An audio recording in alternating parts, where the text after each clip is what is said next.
Hi friends, അസ്സാം വലൈക്കും. അപ്പോൾ ഞാനിന്ന് വന്നിട്ടുള്ളത് ഒരു ചിക്കൻ കറിയുടെ റെസിപ്പി ആയിട്ടാണ്. നല്ല കുറുകിയ ചാറോട് കൂടിയിട്ടുള്ള ഈ ഒരു ചിക്കൻ കറി എങ്ങനെ തയ്യാറാക്കാൻ നോക്കാം. അപ്പോൾ ഞാനിവിടെ കുക്കറിലാണ് കറി തയ്യാറാക്കി എടുക്കുന്നത്. അപ്പോൾ അതിനായിട്ടൊരു കുക്കർ എടുത്തിട്ടുണ്ട്. അതിലേക്ക് ഒരു 2 ടേബിൾ സ്പൂൺ വെളിച്ചെണ്ണ ഒഴിച്ച് കൊടുക്കുന്നുണ്ട്. വെളിച്ചെണ്ണ ഒന്ന് ചൂടായി വന്നിട്ടുണ്ട്. അപ്പോൾ അതിലേക്ക് ഒരു 1/2 ടീസ്പൂൺ വലിയ ജീരകം, 1/2 ടീസ്പൂൺ ചെറിയ ജീരകം കൂടി ചേർത്ത് കൊടുക്കുന്നുണ്ട്. അപ്പോൾ ജീരകമൊക്കെ ഒന്ന് പൊട്ടി വന്നിട്ടുണ്ട്. അപ്പോൾ ഇതിലേക്ക് നമുക്ക് ഒരു മീഡിയം സൈസിലുള്ള 2 സവാള അരിഞ്ഞത് ചേർത്ത് കൊടുക്കാം. ഇനി ഇതിലേക്ക് നമുക്ക് ആവശ്യത്തിനുള്ള ഉപ്പും കൂടെ ചേർത്ത് കൊടുക്കുക. എന്നിട്ട് നന്നായിട്ടൊന്ന് വഴറ്റിയെടുക്കാം. ഇപ്പോൾ ഇതാ സവാള ഒന്ന് ഏകദേശം വാടി വന്നിട്ടുണ്ട്. അപ്പോൾ ആ ഒരു സമയത്ത് ഇതിലേക്ക് ഇഞ്ചി, വെളുത്തുള്ളി, പച്ചമുളക് ചതച്ചതിട്ട് കൊടുക്കുന്നുണ്ട്. അതേപോലെ തന്നെ ഒരല്പം കറിവേപ്പിലയും കൂടി ചേർത്ത് കൊടുക്കുന്നുണ്ട്. ഇനി നമുക്കിത് നന്നായിട്ടൊന്ന് വഴറ്റിയെടുക്കാം. ആ ഒരു ഇഞ്ചിൻ്റെ ഒക്കെ ഒരു പച്ചമണം മാറുന്ന വരെ നമുക്കിതൊന്ന് വഴറ്റിയെടുക്കാം. ഇപ്പോൾ സവാളൊക്കെ ഒന്ന് ഏകദേശം വാടി വന്നിട്ടുണ്ട്. ആ ഒരു സമയത്ത് ഞാൻ ഇതിലേക്ക് തക്കാളി ചേർത്ത് കൊടുക്കുന്നുണ്ട്. ഞാനൊരു മീഡിയം സൈസിലുള്ള 3 തക്കാളി എടുത്തിട്ടുണ്ട്.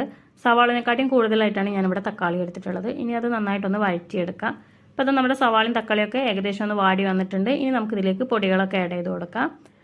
1 ടേബിൾ സ്പൂൺ മല്ലിപ്പൊടി, 3/4 ടേബിൾ സ്പൂൺ മുളക് പൊടി, 1/4 ടീസ്പൂൺ മഞ്ഞൾപ്പൊടി, 1/4 ടീസ്പൂൺ ഗരം മസാല, 1/2 ടീസ്പൂൺ കുരുമുളക് പൊടി, 1/2 ടീസ്പൂൺ ചിക്കൻ മസാല, 1/4 ടീസ്പൂൺ വലിയ ജീരകപ്പൊടി, 1/4 ടീസ്പൂൺ ചെറിയ ജീരകപ്പൊടി.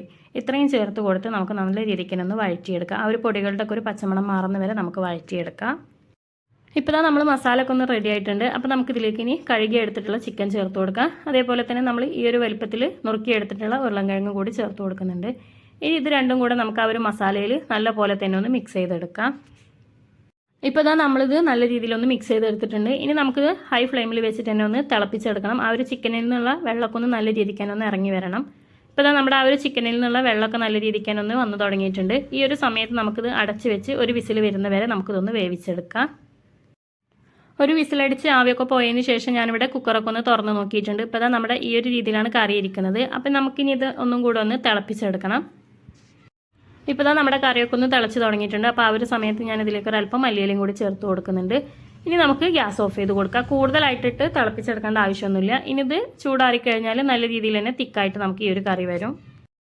അങ്ങനെ നമ്മുടെ കുറുകിയ ചാറോട് കൂടിയിട്ടുള്ള ഉരുളൻകിഴങ്ങിട്ട ചിക്കൻ കറി റെഡി ആയിട്ടുണ്ട്. അപ്പോൾ തീർച്ചയായിട്ടും എല്ലാവരും ഒന്ന് ട്രൈ ചെയ്ത് നോക്കുക. വീഡിയോ ഇഷ്ടപ്പെട്ടാൽ ലൈക്ക് ചെയ്യാനും ഷെയർ ചെയ്യാനും മറക്കരുത്.